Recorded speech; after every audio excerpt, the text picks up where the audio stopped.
31 મેના દિવસે સમગ્ર દુનિયામાં તમાકુના દૂષણ વિશે જાગૃતિ ફેલાવવા માટે વર્લ્ડ નો ટોબેકો ડે મનાવવામાં આવે છે।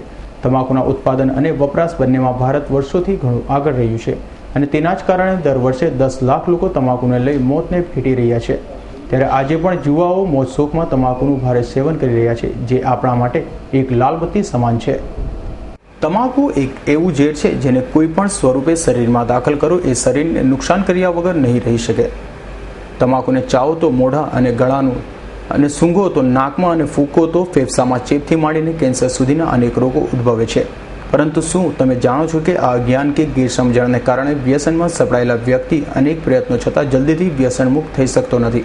આવા વ્યસનને કારણે ફેફસાનું કેન્સર, શ્વાસનળીનું કેન્સર, અન્નનળીનું કેન્સર, મોં ગળાનું કેન્સર, જીભનું કેન્સર, ગર્ભદ્વારનું કેન્સર, થાઇરોઇડ કેન્સર થઈ શકે છે। આપણા શરીર માટે વ્યસન કેટલું હાનિકારક છે અને તે સ્વાસ્થ્યને કેટલું ગંભીર નુકસાન પહોંચાડે છે। ગુટખા, તમાકુ, સિગારેટ જેવા વ્યસન જીવલેણ સાબિત થઈ શકે છે।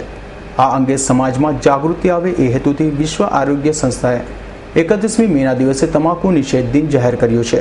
ભારતમાં દર વર્ષે તમાકુના સેવનથી 10 લાખ લોકોના મૃત્યુ નિપજે છે અને એવું નથી કે તમાકુનું સેવન માત્ર પુરુષો જ કરે છે, પરંતુ ભારતમાં પણ મહિલાઓ પણ હાલમાં તમાકુ સહિતના નશાનું ભરપૂર સેવન કરી રહી છે, જેમાં તમાકુથી દર વર્ષે મરનારાઓમાં 16% પુરુષ અને 60% મહિલાઓનો સમાવેશ થયો છે।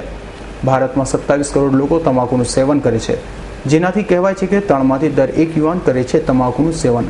8 કરોડ મહિલાઓ અને 16 કરોડ પુરુષો ધૂમ્રપાન કરે છે, તો વિશ્વમાં સિગારેટ પીનારાઓમાંથી 10% ભારતીયો છે। ત્યારે આજે વિશ્વ તમાકુ નિષેધ દિનને આપણે તમામે એક પ્રતિજ્ઞા લેવી જોઈએ કે આપણે પોતાના માટે નહીં પરંતુ આપણા પરિવાર માટે આપણે તમાકુ, સિગારેટ સહિતના વ્યસનોથી મુક્તિ થવું જોઈએ અને તો જ આપણે એક વ્યસન મુક્ત સમાજનું નિર્માણ કરી શકશું। Bureau report, S9 news, Surat.